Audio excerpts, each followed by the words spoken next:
everybody, my name is Noella and I am here to show you my absolute favorite must-have business tool, Leadpages. So Leadpages is a software that is meant to help you convert. It is meant to collect email addresses and names, and it creates these amazing, beautiful landing pages, and those landing pages are meant to help you increase your email list. And it is kind of used like an opt-in. So, when you go on a website and you get that little pop-up that says join my email list, to get this and that. This is similar to Leadpages. You create a landing page, you can create a pop-up, you can create an alert bar, you can actually create an entire site here on landing pages or Leadpages. But I use it most often to create opt-ins for people to opt in and receive my freebie.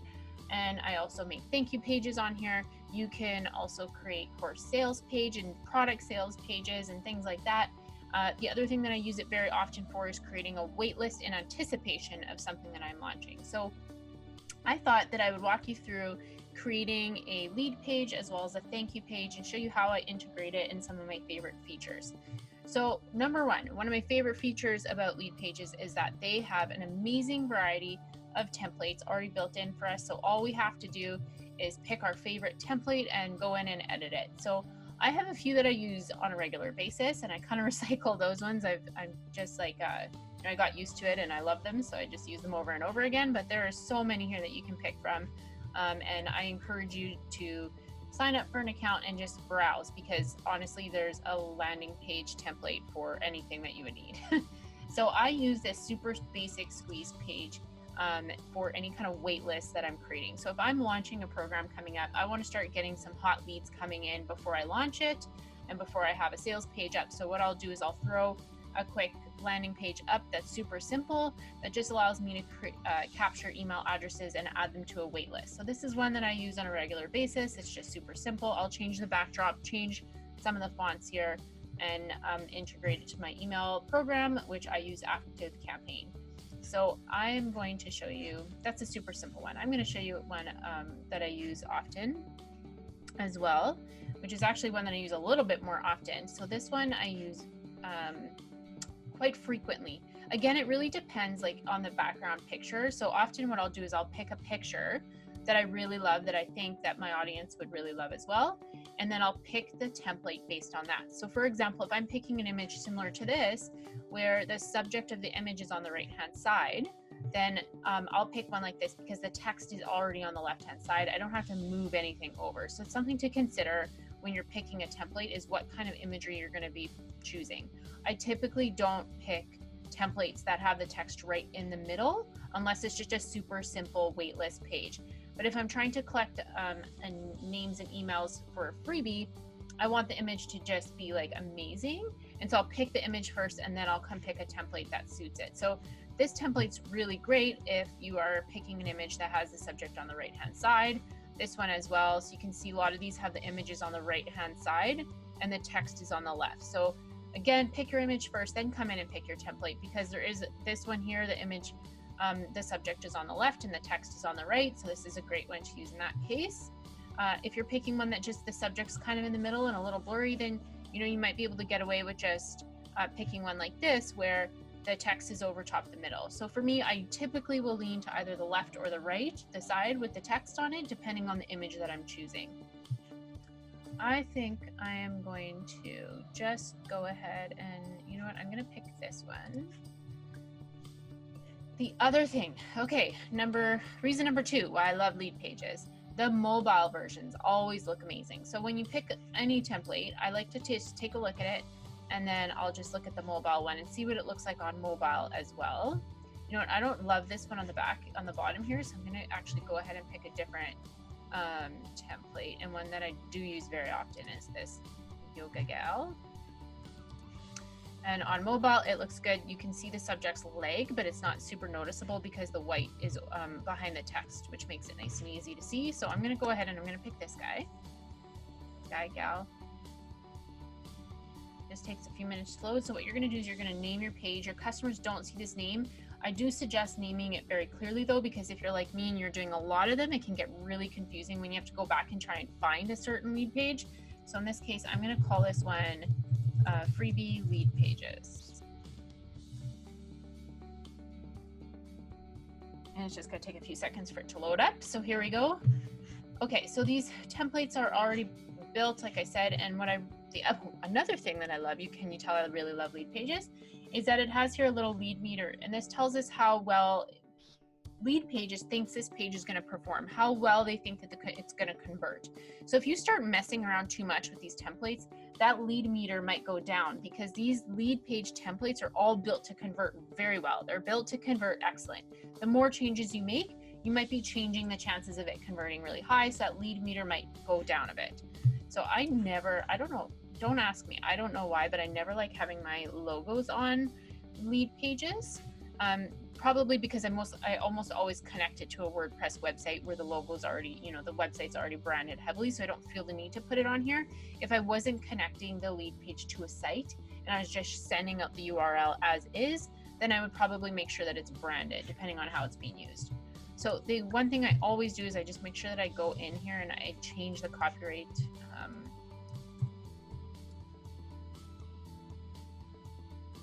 So it doesn't just have like a random company's name. Okay, there you go. Okay, so I'm gonna build this. We're gonna pretend we are giving away a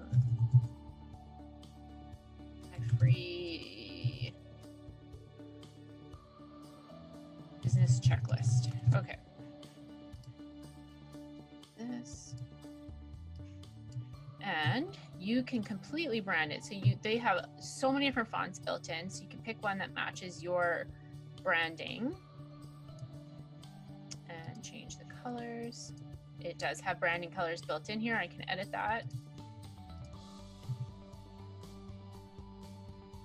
Change the text here. Just something a little bit more clean and simple. Make this text a bit bigger. Okay, so the other thing I want to do is I want to change this background image, and I'll show you how to do that. So there's a few different things that you can click on to customize your lead page. One of them is you can just hover over and then you can click here, and it's going to bring up the section of the lead page that you can edit. So you can go here and you'll find the background image. So I'm going to change this. I already have a bunch of images loaded in here, so I'm going to pick an image that I love. That one, but I'm not going to use it.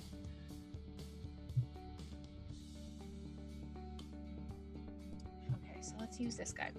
Okay, so you'll see on this image, the subject is on the left, the writing is on the right, which is perfect.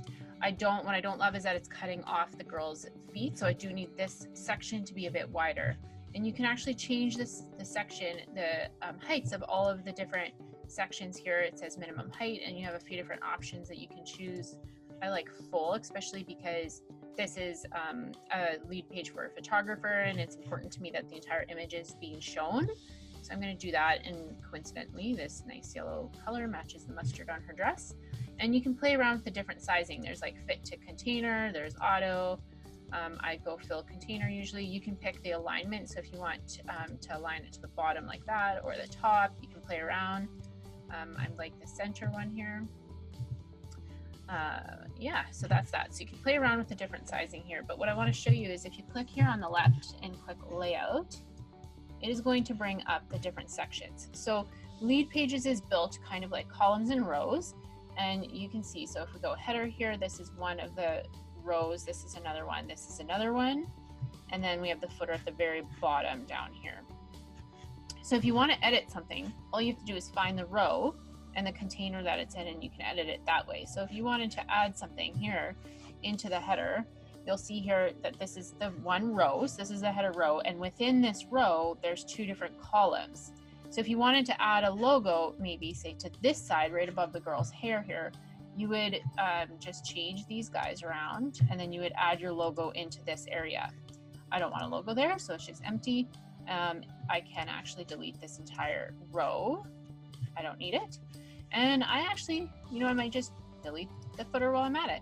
So all that's left now is this one main content area, and then it looks like there's a space added to the bottom, a third row here added that's just space, so I can go ahead and delete that one as well.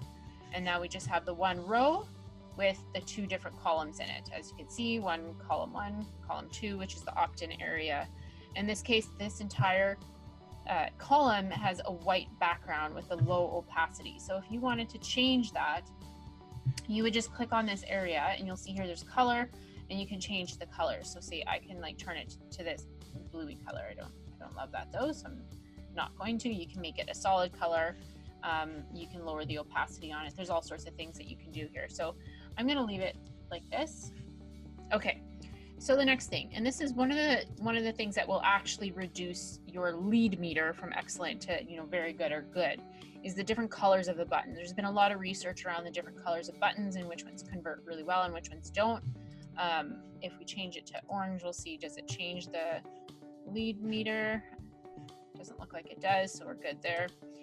One of my colleagues had told me once that red almost always converts really well. So I'm gonna go ahead. Ooh, that's not red, that's brown.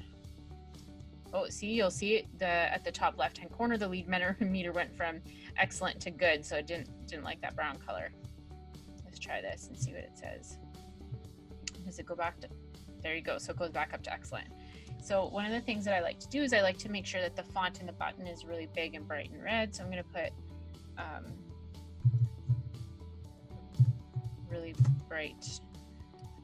So I'm going to try changing it to white because I feel like white might look better. Let's see if it changes the lead meter. Doesn't look like it's going to. Okay, I'm not going to change the text. I'm sure you get this part though. You can just change it here to whatever you want. And you can also bold, italicize, change the alignment of the text, as well as the font type and the color and the sizing, which is something that I really like. You can increase the spacing and the size of your fonts. Okay, so I like that. What I'm going to do now is I'm going to show you how the button works and how this page will actually send an email address over to your email provider. So if you click on the button, there's going to be a little paper clip here. And what's happening here is we're telling, currently the way the template is set up is that we're telling the button to, when somebody pushes the button, it's going to open up another pop-up. And there's several different things that you can have. There's several different actions that this button can do. One of them is opening up the pop-up. The other one is opening up a Calendly pop-up, and that's if you want to schedule something. If this is a page where maybe you're scheduling mini sessions and you want to just have the button lead to a calendar that pops up so people can book mini sessions, that's an option here. You can also jump to a certain page of the lead page. So if you have several sections, right now we only have one big one, but if you have several different ones and it was a longer lead page, you can have the button jump down to like the very bottom. So for example, if it says learn more details now, you can have that button scroll down to the section where it has all the details of whatever it is you're selling. You can also link it to another landing page. And the other option is to link it to an external. So in this case, we're just going to collect the name and email address, and we're going to shoot it over to your MailChimp or ActiveCampaign or ConvertKit, whatever it is you use. So I'm going to go open up a pop-up, and I'm going to edit that pop-up. And this template comes with this pop-up already built in. So I'm just going to quickly edit it. Change the text color to white. Leave that little privacy policy here to receive.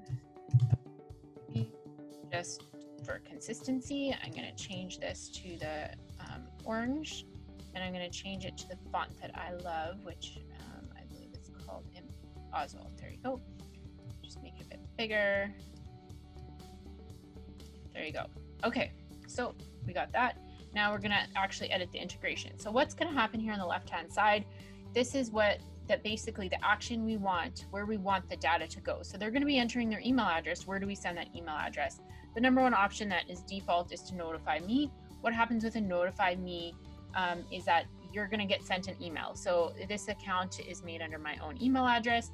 If I put notify me, it's going to default and tell me that it is going to send Noella Robinson an email with this person's email address. So that's not super compliant. I don't love it.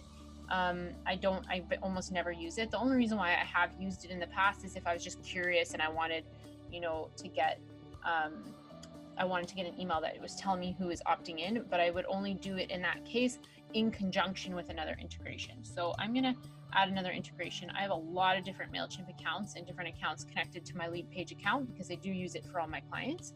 So in this case, I want the name and email addresses to go to this ActiveCampaign account. And if I hit the drop down, it's going to show me all the different forms and lists that this email address can go. So if I want this email address to go to a certain list within ActiveCampaign, I can tell it where to go. So in this situation, I have just a general newsletter list that I want to send this email address to. So I'm going to go ahead and do that. And as soon as you pick a different, like a separate integration, you can delete the Notify Me. You can't actually delete the Notify Me until you add a second one. So I'm going to delete it now that I have that one. I don't want to get bombarded with a ton of emails. I'm happy. I know I trust Leadpages. It's going to send the email address over there. I don't need a second copy sent to my email. So we're going to go to that.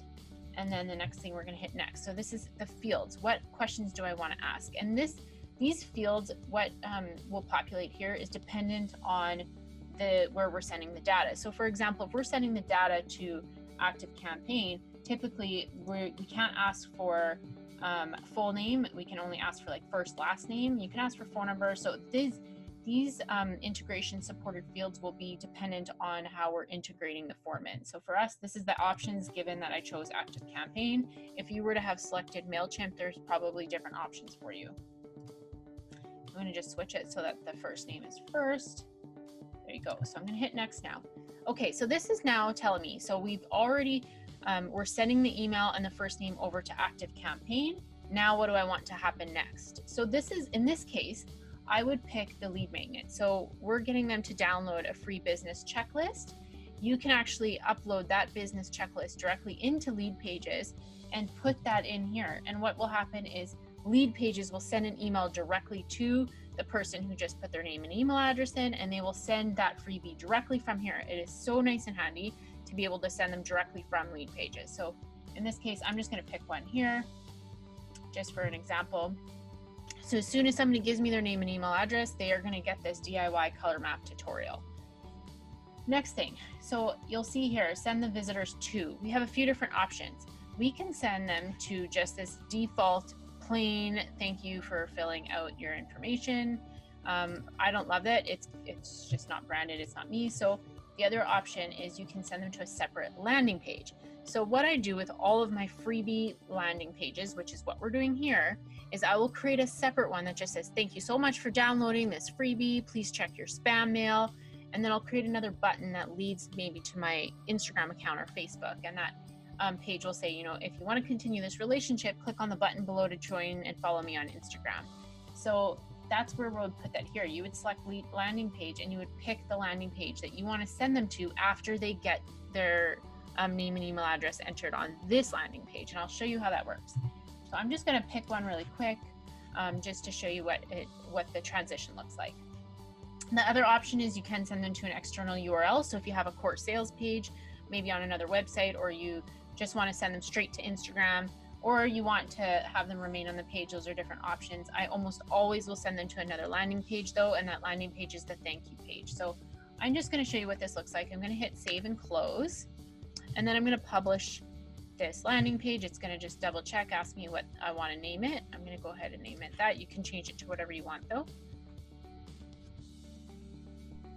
And just give it a second while it publishes it. And if you notice, it still says on the lead meter that it's an excellent conversion. So I'm super happy about that. So I'm going to copy this page and I'm going to open it up over here, and I'll show you what this looks like on the front end. So this is the page that we just created. I'm going to hit download now. My little pop-up will come up. Enter my email. It's going to download, and there you go. See, it sends me directly to that thank you page that I chose from the drop down. So what I typically do is I'll create the landing page first. I'll publish it, close it, go in, create the thank you lead page, and then I'll go back into that first page and then integrate the second one into it. I hope that makes sense, you guys. So I want to show you something else that Leadpage does that I love. So if you're on WordPress like me, and you don't want to use, so as you can see here, the URL is like wellcuratedcode.leadpages.co/blah blah blah. If you don't want that and you actually want to have it be kind of like a second arm of your website, Leadpages has a plugin that is so amazing. So here's the back end of the website, and I'm in the Leadpage plugin. So once you're in, download the Leadpage plugin, it's going to prompt you to log into your Leadpages account, and this is what you're going to get. So I want to create a new lead page. or edit the lead page, add it to my WordPress account. And what I'm going to do is it's going to populate all the different lead pages that we have here. So I'm just going to find, what was this other one? This other one was called Freebie Lead Pages. So I'm going to just refresh this list. And that guy should show up. So go Freebie Lead Pages. Here it is. It's in my little drop down list. And here you have a couple different options. So I can actually have that freebie, that landing page we just made, take over the entire homepage of my website. So if I wanted to do that, I would just go homepage, and it would just take over the homepage. So anybody who went to my website would land on that landing page, that lead page. I don't want to do that though. So I'm just going to create a normal page on my website. So the slug is here, what we're going to change. So you can call this like freebie checklist. And I'm going to hit publish, and I'll just show you what happens. Okay, so I'm going to go view lead page. And if you look at the top, what it did is it is using the emotionalstorytelling.com domain /freebie checklist. And that is just so handy if you're going to share the link anywhere and you don't want to use that like whole like .leadpages.net/ all those things. You can put it directly on your website as an extension of your website through the lead page plugin, which makes it super easy and convenient. It's really great for somebody like me who manages several different brands. I don't want to have to pay for several different lead pages accounts, just so that I can have the domain, like in this case, it says well curated co. So if I was creating this for emotional storytelling, it wouldn't make sense. There's not any brand identity there. It's well curated co, which is the name of my agency. But if I was making this for emotional storytelling, then I would want to make sure that the domain said so. So I always will go in and do this if I'm using it on a WordPress site, just so that the brand that I'm creating it for has a little bit of their own brand identity. And when I create it for them, they can share it and it's their domain. I hope that makes sense, you guys. So I love lead pages. It's just so really easy to use. But before I get off this video, I want to really quickly show you that lead pages does more than lead pages. You can actually build full websites on it, and the conversion tools are amazing. You can make pop-ups, alert bars for the top of your website, trigger links. There's all sorts of different things you can do. I really encourage you to take a look around lead pages and get to know it a little bit better. I'm going to drop a link in the comments below for you if you wanted to check it out. If you guys have any questions, though, please leave a comment below. If this is helpful, please subscribe to my channel, and I will see you guys again soon.